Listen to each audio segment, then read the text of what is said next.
Hey momentos en la vida en los que estás sentado al lado de alguien, compartiendo el mismo soft, respirando el mismo air, mirando la misma pared y así te sientes completamente solo. No es una soledad física, sino una soledad emocional, una desconexión profunda que se siente como un vacío imposible de llenar. Esta es la experiencia de quienes aman a una persona que evita la intimidad, especialmente cuando esa persona tiene rasgos narcisistas. Es una soledad silenciosa, una que no es ruido, pero que pisa como una piedra dentro del pecho. Y quiero que sepas algo desde el principio, no es tu culpa. Tu necesidad de cercanía no es una debilidad. Tu deseo de conexión profunda no es una carga. Lo que has vivido no es consecuencia de no fuiste suficiente, sino de que te vinculaste con alguien que teme profundamente la intimidad, incluso cuando la busca.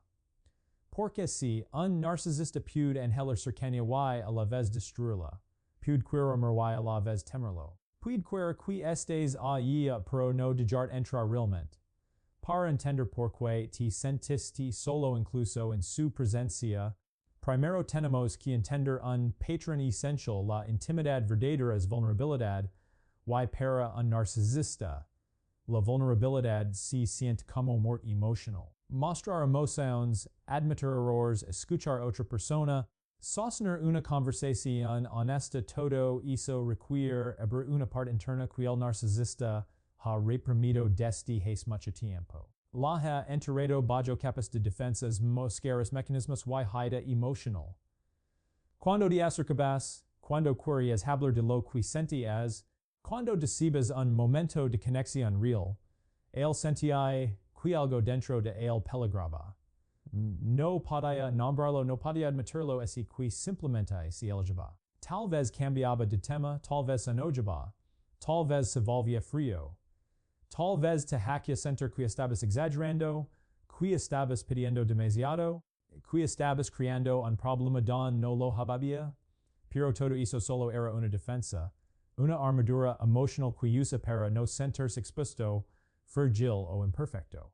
La contradicción es esta: te quería es una relación, él quería una imagen, te quería es conexión, él quería control emocional, te quería es cercanía. Él quería distancia segura, y así comienza la danza dolorosa en la que estuviste atrapada, una persona crea migajas de afecto, momentos breves de presencia, instantes en los que crees que finalmente así est, y contigo, solo para volver a desaparecer emocional cuando la conversación se vuelve profunda o cuando surgen emociones reales. Los narcisistas aman la compañía, pero temen la intimidad. Les gusta ser admirados, pero eviten ser conocidos. Disfruten la atención, pero no saben sostener conexión. Se sienten si modos siendo deseados, pero en modos siendo amados. Porque ser amado implica mostrarse tal como uno es y eso es algo que el narcisista no sabe hacer. Ti no estabas pidiendo algo extraordinario. Solo querías sentirte vista, querías sentirte escuchada. Querías tener alguien con quien compartir tu mundo interno. Querías un compañero. Querías un espacio de amor mutuo, no de distancia emocional. Pero lo que recibiste fue presencia física sin presencia emocional. Un cuerpo sin alma disponible. Un compañero sin conexión. Alguien que este pero no est. Alguien que te deja hablando sola. Alguien que nunca profundiza, que nunca se intriga, que nunca baja la guardia. Es tipo de relación consume tu energía, drena tu autoestima y te hace cuestionar tu propio valor. Por cuando est al lado de alguien que evasivamente niega intimidad, tu sistema emocional se colapsa. Tu corazón comienza a creer que algo en ti debe estar roto para que él no quiera acercarse. Te dices a ti misma frases como, quizás estoy siendo demasiado sensible. Quizás estoy pidiendo demasiado. Quizás no soy tan interesante. Quizás si fuera más tranquila, él sería más carigoso. Quizás si soy más fuerte, no le molestará abrirse. Quizás te destruye por dentro. Porque te hace creer que la falta de intimidad es tu responsabilidad, Cuando en realidad es el reflejo de su incapacidad emocional. Lo más doloroso de todo esto es que un narcisista sabe ofrecer justo lo necesario para que sigas esperando. No de lo suficiente para sentirte plena, pero tampoco lo suficiente para que te veas.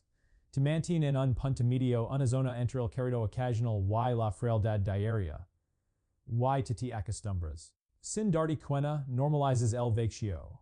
Normalizes la desconexión. Normalizes que te piden silencio, que minimizan tus emociones, que no te ofrezcan profundidad. Pero en tu interior, cada día que pasaba te sentí as más sola, más vacía, más desconectada de ti misma. Porque cuando una relación cares de intimidad emocional, tú te desconectas para sobrevivir, es instintivo, te apagas para que no duela. Silencias tus necesidades para evitar conflictos. Reduces tu intensidad para no causar distancia. Te vas moldeando un espacio emocional que nunca estuvo hecho para ti. Y aquí es donde digo algo importante. Es vacío no eres ti. Es la consecuencia de la relación. Y sentimiento de que no mereces amor profundo, no es tu verdad. Es la mentira que aprendiste estando con alguien que no podía dar lo que tú mereces. Cuando una persona evita la intimidad, sobre todo alguien con rasgos narcisistas, te conviertes en un espectador de su mundo, pero nunca en un participante. Estas pero no te incluyen. Escuchas pero no te escuchan. Ofreces pero no recibes. Y eso da la esencia misma del amor, porque el amor no puede existir don no hay reciprocidad emocional. Esa es la razón por la que aunque estaban juntos, te sentías más sola que si estuvieras completamente sola. Porque él no compartía su mundo interno contigo. No te abrazaba sus pensamientos, no te mostraba su vulnerabilidad, no te dejaba entrar. No era un puente hacia él sino un muro. Y entre ti y es muro existe una distancia invisible, pero enorme. Una distancia que intentabas cruzar con palabras, con paciencia, con ternura, pero nunca funcionaba, porque él no permite cual intimidad ocurriera. A veces te confundí as porque había momentos en los que se parecía cercano. Momentos en los que dechi palabras tiernas, momentos en los que comparte algo contigo, momentos en los que parezca emocionalmente disponible. Pero esos momentos estaban llenos de condiciones. Eran momentos controlados, superficiales o temporales. No eran intimidad real sino una ilusión. Una chispa fugaz destinada a mantener y te aferrabas a esos momentos como si fueran señales de esperanza. Pero la intimidad no es un destello. Es un estado continuo, un espacio seguro, y con él, nunca hubo ese espacio. Lo que quiero que entiendas es que la intimidad no es un privilegio que debes ganarte. No es una recompensa. No es algo que obtienes siendo más perfecta, más paciente, más fuerte o más comprensiva. La intimidad es la consecuencia natural de dos personas emocionalmente disponibles. Y si él no podía ofrecerla, no es tefala. Es su límite. Te mereces una relación donde no tengas que rogar por presencia emocional. Donde no tengas que mendigar afecto. Donde no tengas que sentirte sola al lado de alguien que dice amarte. Tú mereces conexión, reciprocidad, honestidad emocional, entrega mutua. Mereces a alguien que entienda que la intimidad es el alma de una relación no una amenaza.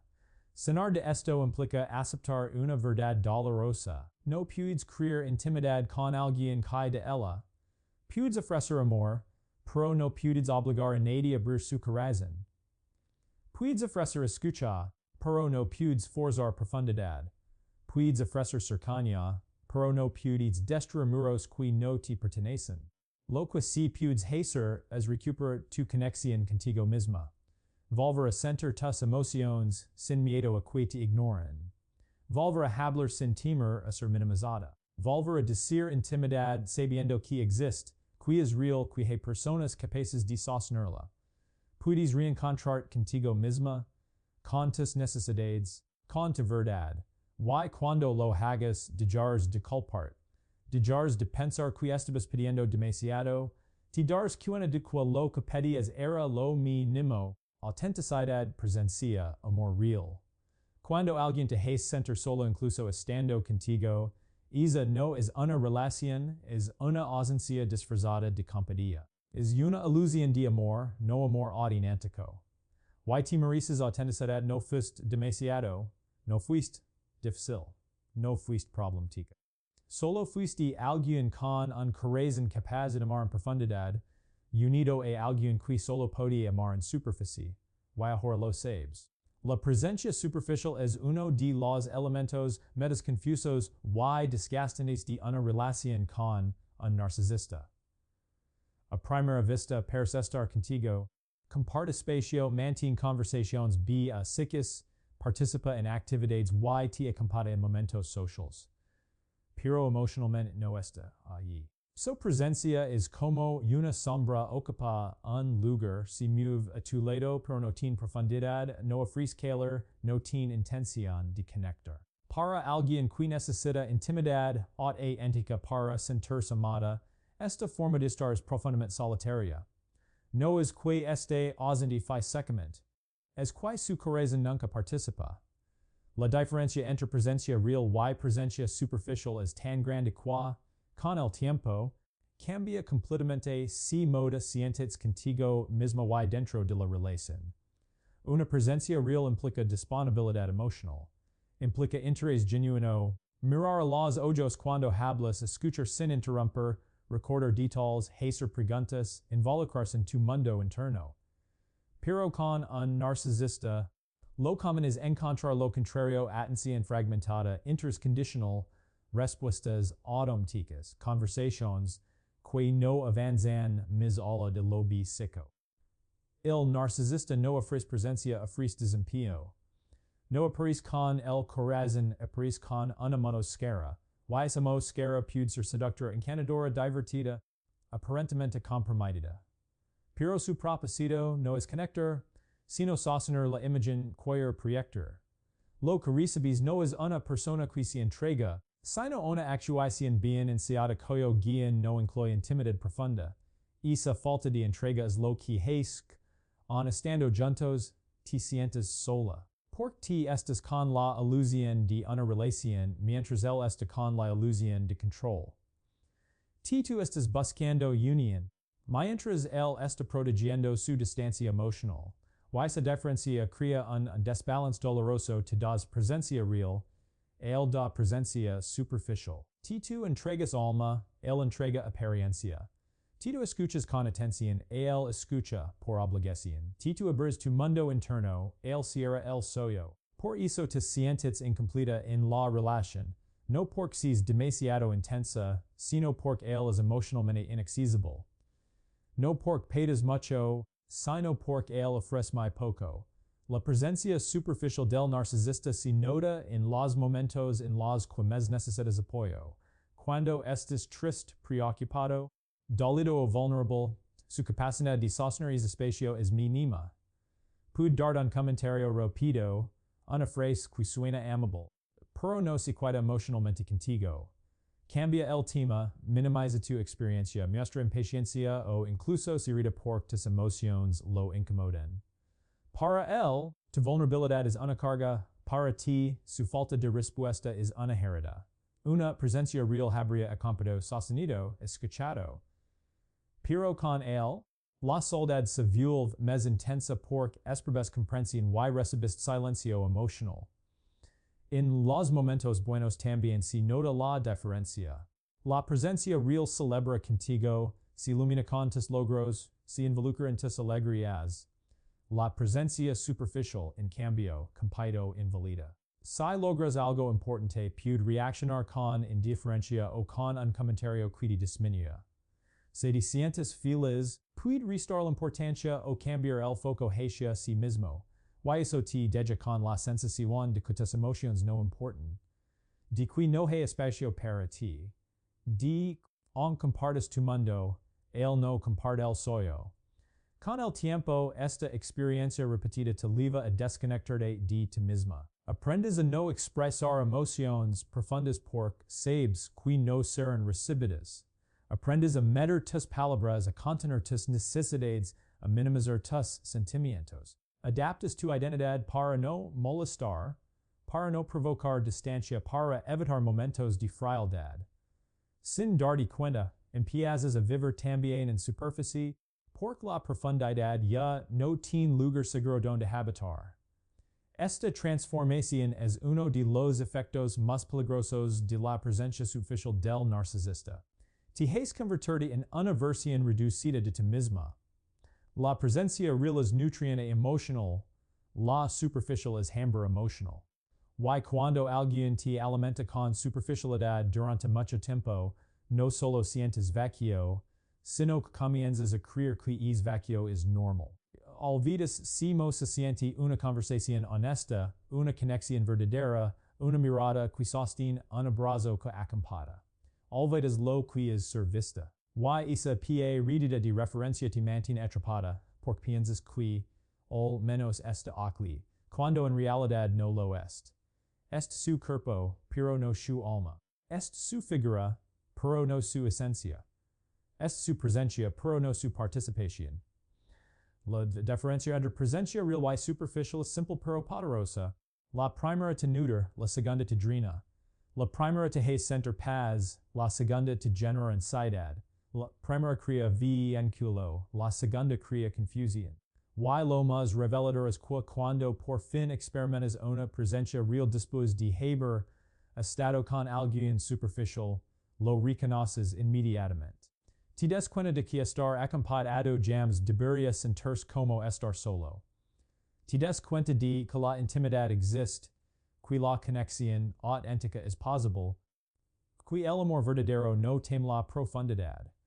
Y entonces comprendes que lo que vives no fue amor pleno, sino amor incompleto. La presencia superficial del narcisista no dice nada sobre tu valor, pero dice todo sobre su incapacidad emocional. Y es verdad, por dolorosa que sí, también te libera, porque te muestra que la soledad que sentí no era una falla tuya, sino el resultado de una relación donde estabas presente y él no. Y mereces a alguien que sí esté al contigo en mente, corazón, alma y presencia. Cuando comienzas a recuperar tu poder emocional después de una relación marcada por la evitación de intimidad, lo primero que surge es una mezcla de confusión, alivio y dolor, no porque sigas aferrada a la persona, sino porque te estás reconociendo a ti misma después de haber vivido tanto tiempo en una versión reducida de tu identidad emocional. Recuperar tu poder no es una acción inmediata, es un proceso de recordar quién eras antes de la desconexión, antes del silencio que te impusiste para evitar conflictos, antes de moldarte a un espacio emocional que nunca estuvo hecho para ti. Es un proceso de regresar a ti, no con prisa, sino con intención. Al estar con alguien que evitaba la intimidad, aprendiste sin dar cuenta evitar también a ti misma. Reduces tus emociones para no incomodar. Escondes tus necesidades para no causar distancia. Guardes tu verdad para mantener un poco de armonía. Y cada una de esas renuncias fue alaj en dot de tu propio centro. Ahora recuperar a centro requiere un acto de honestidad profunda. Permitir sentir todo lo que silenciaste. No solo el dolor, sino también la necesidad de conexión, la sensibilidad, la ternura, la intensidad emocional que siempre forma parte de ti. No hay poder más grande que reconocer tu mundo interno sin miedo. Cuando vuelves a escuchar lo que sientes sin juzgarte, comienzas a reconstruir la intimidad contigo misma, es intimidad que nunca debiste abandonar. Una de las claves para recuperar tu poder emocional es dejar de interpretar la frialdad del otro como un reflejo de tu valor. La ausencia de intimidad de esa persona nunca fue una medida de tu merecimiento, sino de su limitación. Cuando entiendes esto, tu energía cambia. Ya no buscas validación, porque comprendes que siempre fuiste suficiente. No mendigas cariño, porque reconoces que tu corazón tiene su propia abundancia.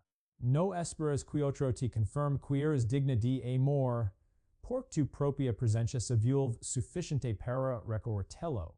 Este tipo de claridad es una de las formas más puras de poder, la libertad emocional de no depender del comportamiento de alguien para saber quién eres. Recuperar tu poder también implica reconstruir limites, esos que un día aflojes para sostener una relación desequilibrada. Alguien que evita la intimidad suele cruzar limites emocionales sin darse cuenta. Te pide comprensión cuando él no comprende. Te exige paciencia cuando él no ofrece presencia. Te culpa por sentir emotions que él no sabe gestionar. Volver a poner limites no es castigar a nadie, es proteger tu espacio interno.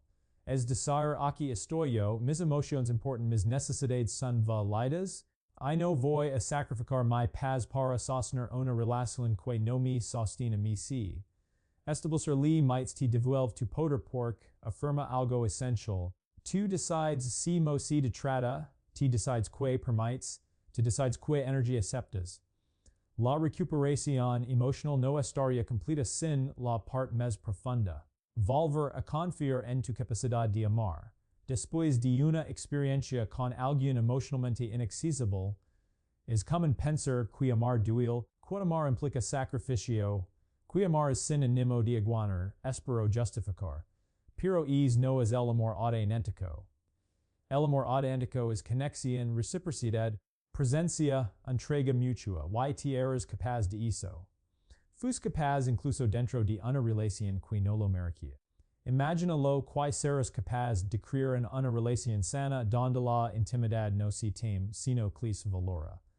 Recuperar tu poder es también creer que es amor existe. Que te puedes experimentarlo y que no necesitas conformar con menos. Otra parte esencial de recuperar tu intimidad contigo misma es reestablecer el diálogo interno. Durante la relación, seguramente te hablas desde la duda, desde el miedo, desde la inseguridad. Te preguntes si estabas pidiendo demasiado, si eras demasiado emocional, si había algo en ti que repelia la cercanía. Ahora necesitas reemplazar ese diálogo con palabras que te devuelven fuerza. Estoy aquí. Lo que siendo es válido, no estoy equivocada por querer conexión, mi sensibilidad es una fortaleza, merezco amor real. Cuando cambias tu diálogo interno, cambias también tu energía emocional. Lo que antes te hacía sentir pequeña comienza a hacerte sentir plena. También es importante que permitas espacios de silencio, pero no silencios impuestos por el miedo, sino silencios que nutran. Espacios don puedas escuchar sin ruido externo, don puedas sentar sin prisa, don puedas reconectar con tus intuiciones. La intimidad contigo misma crece en esos momentos de sinceridad interior, en esos instantes en los que des permiso de no ser fuerte, de no tener las respuestas, de simplemente estar contigo. Esa presencia contigo es lo que un día buscas también en otra persona, pero primero debe existir dentro de ti. Finalmente, recuperar tu poder emocional significa reconocer que tienes derecho a relaciones don la intimidad sea un puente, no un muro. Donde sientes acompañada incluso en el silencio. Donde tus emociones no sin motivo de huida, sino de encuentro. Es derecho no es un premio, es tu naturaleza. So, lo necesitas recordarlo. Y cuando lo recuerdas todo en tu vida comienza a alinearse con esa verdad. Ti no estés rota, no estés dañada. No estés marcada por la soledad que viviste. Estés renaciendo desde ella. Y es renacimiento es tu poder.